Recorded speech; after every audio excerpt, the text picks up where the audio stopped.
Hi, I'm Alison Heath, the longevity rescuer and the host of the EMF Summit. I believe that you have a right to know. You have a right to be aware of the things that you're being subjected to that are harming your health and the health of your family. And yet, the more I dig into this, the more I learn that there's collusion going on. There's a concentrated effort by a very, very powerful lobby group. In fact, they have more money than Big Tobacco had in its heyday or than Big Pharma has.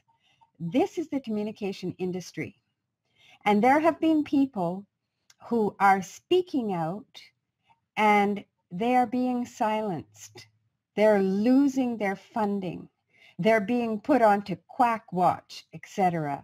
It's completely inconceivable at the concentrated effort to discredit these professionals, kind, gentle, knowledgeable people that have a concern for your family's health. I would like to take a moment just to acknowledge some of these people and invite you to join me and listen to them firsthand and find out what they have to say, and then you can make up your own mind. Here's a quote by Olli Johansson. He says, as you know, the very first studies of EHS persons, these are people with electromagnetic hypersensitivity, focused on their skin problems. And I was able to publish a series of papers about them. Unfortunately, my papers caused a big stir since they did not underpin the idea that EHS persons only were victims of mass media-driven psychoses, delusional menopausing women, illiterate men and women, or persons imagining their problems, but rather showed Classical cayotination radiation damages. He's currently in the process of having his funding cut incredibly and being labeled as a bad scientist by the institute where he works. So many of the people experiencing illness caused their classical symptoms of microwave sickness.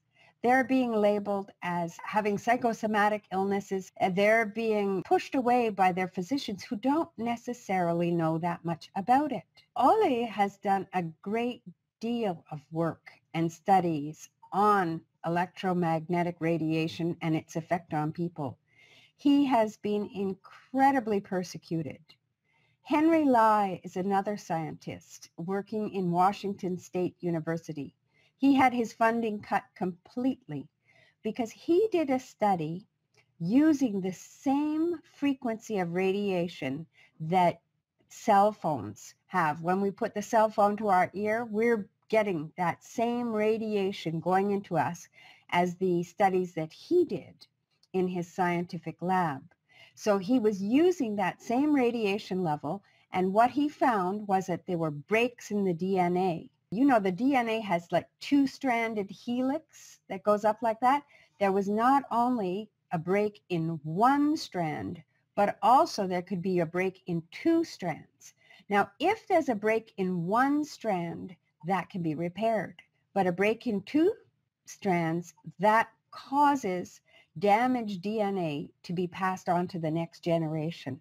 So this is going down through the generations. This damaged DNA will continue to get passed down. Well, he published his study and he did not mention the cell phone industry. He did not mention cell phones. He made no mention whatsoever. He was just talking about that frequency of radiation. Well, they cut his funding for his lab.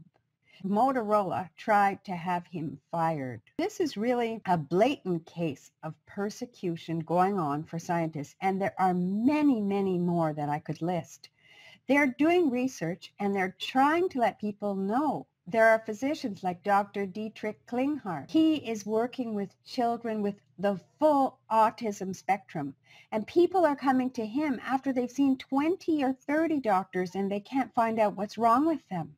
He is helping them clean up the dirty electricity, reduce their exposure to EMF radiation, and he's speaking out and being put onto Quack Watch. Dr. Magda Havis, she's another person that I will be interviewing on the EMF Summit. She's doing research showing how the blood changes in people when they're exposed to EMF radiation, when they're in a room with wireless devices and so on, like their computers. She's showing in her lab what happens to their blood and how it just stacks up and does something called the rouleau effect. So she's now on Quack Watch. Dr. Samuel Milham, he's an epidemiologist, highly respected, that I interviewed. He's been working for the last 50 years. He tried to get information out to the industry and was completely ignored. This is going on. And Sharon Noble, who's a very concerned grandmother, and she is one of the people that founded Stop Smart Meters BC. What's happened with her is that she started doing research and she kept getting in contact with Health Canada and they kept giving her back information. One of the experts that they were citing was Dr. Mary McBride. So she's somebody that they bring out. Well, she investigated this, and this woman does not have a degree does not have a doctorate. She is not a doctor. And yet when she exposed this on national TV, Mary McBride said, oh, well, it was a typo. And yet this typo appears on numerous documents. And she's one of the people that is cited as an expert for Health Canada. I'm beginning to wonder what's going on. What is it going to take for us to wake up and realize that there is a level of collusion going on that's similar to big tobacco, to the asbestos industry, to the use of DDT. This has been going on for a long time. As long as there's money to be made, there's corruption. We're putting wireless in our schools. And Barry Trower, one of the other experts that I'm going to be interviewing for the EMF Summit, he's had 3 death threats. He's a microwave weapons expert, and he's come out of retirement because he's appalled that we're putting wireless in the schools and giving these children laptops. This is creating a fertility problem that can have very serious consequences down the road. I encourage you strongly to join me on the EMF Summit to find out more information, to listen to these experts, learn what they have to say, and really take action. Protect yourself so that you can safely use the technology that's available today. You can protect yourself and your family because, you know, young children, the infirm, and elderly people are the most susceptible. So please join me, learn more, and don't let the industry, corporate lobbyists control what information you have. Knowledge precedes action. And with that, I wish you the best year yet.